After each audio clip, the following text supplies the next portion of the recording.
So there's this weird thing with me when it comes to like iconic movie lines, especially if I haven't seen the movie. Well, not especially, like only if I haven't seen the movie. I had never seen Dirty Dancing, but I was very familiar with the line. Nobody puts baby in a corner, right? It's an iconic line. We've all heard it, even if we haven't seen the movie, which was the boat I was in. So when I was finally convinced to sit down and watch Dirty Dancing, I was excited to see where this iconic Hollywood quote came from and how it played into the story. In that instance, it doesn't show up until the third act, right near the climax of the movie. I had heard stories about how the scene kind of played out, so when he walked in, I was like, all right, here we go, here comes the line. And he just walks up to the table and says, "Nobody puts baby in a corner." What?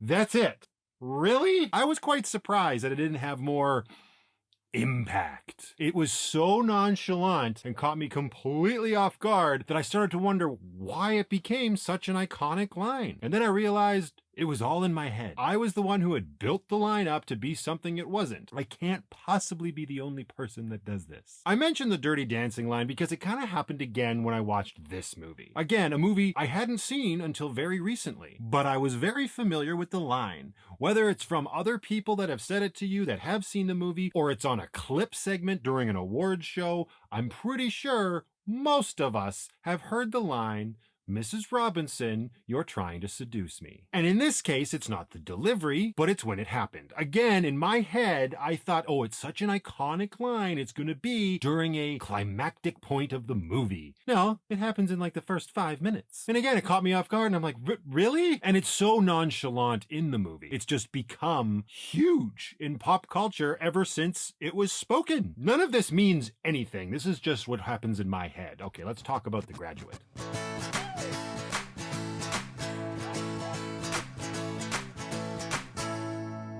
So The Graduate came out in 1967, and it was directed by Mike Nichols. This was actually his second movie after Who's Afraid of Virginia Woolf. Fun fact, Who's Afraid of Virginia Woolf was actually like the fourth movie I ever reviewed on this channel. I'll link to it at the end. Mike Nichols came from a stage background, and he did an incredible job with Who's Afraid of Virginia Woolf. And as far as I'm concerned, he's done an even better job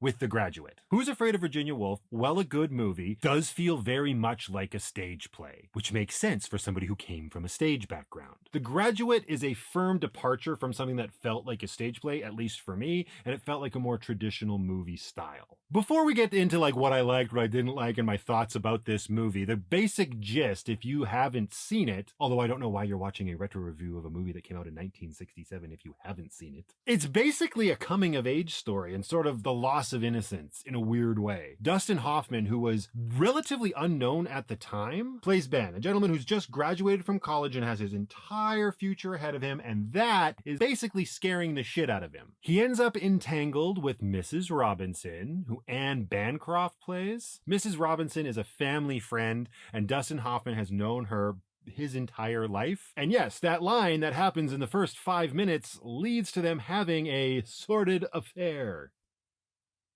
Yeah, it's a little weird by today's standards, but that's not me saying that it was normal stuff back in the 1960s either. It's quite taboo. I mean, in the story. Mrs. Robinson says she's like twice Ben's age, but Dustin Hoffman and Anne Bancroft, I think they're separated by like 6 years. Another fun fact, Dustin Hoffman was 29 when he starred in this movie, and he's playing a 20-year-old. So they're having this affair, and of course they have to keep it secret from his parents and her husband, and all of the scenes that sort of encapsulate that scenario are hilarious.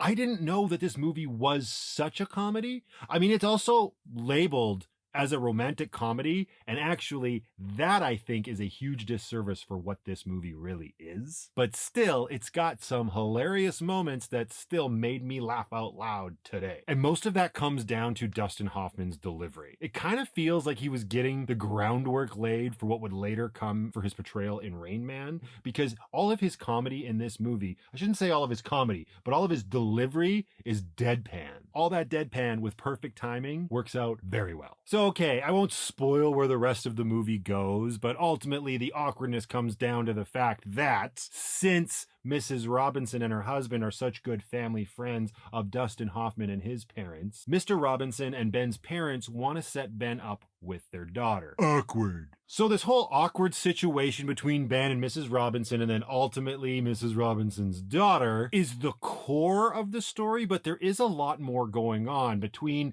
Ben not knowing what he wants to do with the rest of his life and feeling nothing but absolute pressure from, well, his parents and everybody else around him to sort of be this perfect specimen, and Mrs. Robinson and how she basically regrets her entire life, how she was saddled with her husband because she got pregnant. There's a lot to dive into in this movie, and I applaud the screenwriters for what they did here. I know I'm not the first one to do that, but hey, it's a retro review. And like I said, not only did I not know that this movie was such a comedy, but I also didn't realize it dealt with such dramatic issues, albeit never in a heavy-handed way. It's all very lighthearted, with more of that serious stuff being subtle undertones. There is not a lot I did not like about this movie. Dustin Hoffman's performance was incredible, and Mike Nichols' direction of what everybody's doing is great. It's weird to watch a movie from 1967 now. I shouldn't say weird. There's movies from that era, they all kind of feel the same, whether they're good or bad. Comedies, romances, horrors, political thrillers. There's just a certain, I guess, air about them that you know they're from that era. And it's just the way the characters talk to each other, the way people move, the movement of the camera, the flow of the movie. I don't know, is it just me? But those old time movies, they have a feel to them. I think at the end of the day, I was just surprised at how much I enjoyed the movie. And I don't know why I wouldn't have. But I guess with everything that comes out these days, it's easy to think, no, I won't have any interest in movies from long ago. But guess what? Long ago, they made better movies.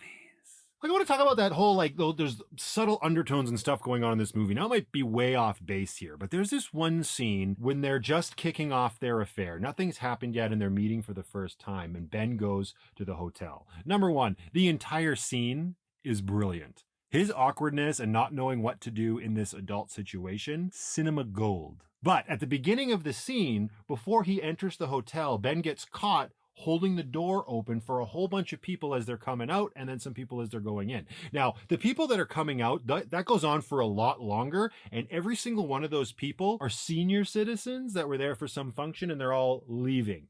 And then once they've all filed out, it's like 4 or 5 younger people just come running in still while Dustin Hoffman is holding the door. It's very hard to continue to say Ben for some reason. And I don't know why, because the movie hadn't really given me any real reason to overthink stuff yet, but when that scene happened, I thought, was the director trying to say something there, or the screenwriters, that old age is going to pass him by and it's going to take a lot longer, and then his young life is just fleeting and it's coming in? I don't know what I'm talking about. I'm not the best at analyzing stuff like that, but the fact that the movie made me think that maybe there was something more to the scene than just the awkward humor of him being stuck holding the door open. And that happens throughout this entire movie. And also, special shout out, the other big name actor in this movie, I can't think of his name, but it's Mr. Feeney from Boy Meets World. That was pretty cool. That compared to the actor who played, I think, Jack Gallo in Just Shoot Me, which was something we pointed out in our review of Who's Afraid of Virginia Woolf. There's a little bit of a trend happening. The one knock, the single knock that I will give this movie that will keep it from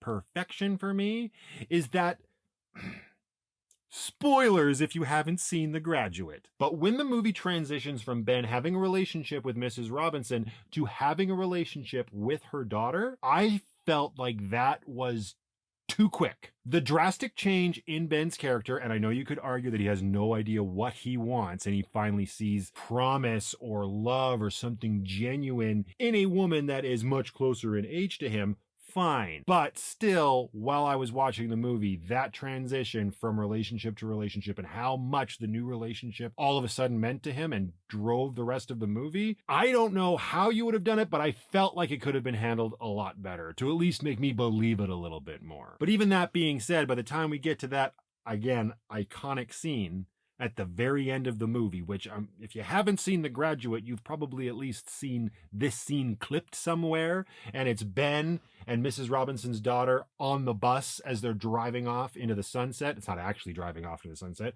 It's just, they're just driving off after anyways, no spoilers, no more spoilers.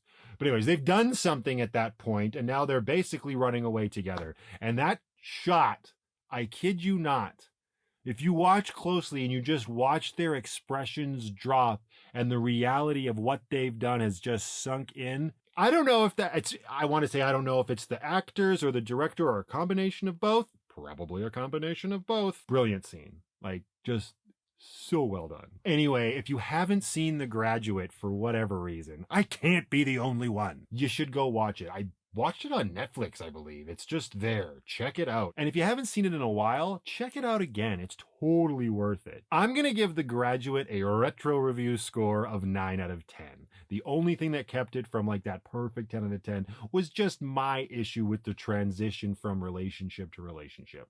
Thought that was a little jarring and it kind of took me out of the experience. But that being said, the rest of the movie is insanely entertaining, hilarious. You can take it for whatever you want. If you just want to watch it for a switch your brain off comedy, you absolutely can. And if you want to really pay attention to the finer details, you're going to get a bigger experience out of this movie than you probably thought you were going to. So how about you guys? Have you seen The Graduate yet? Am I completely off base? What did you think about it? Let me know in the comments below, and I will see you all in the next one.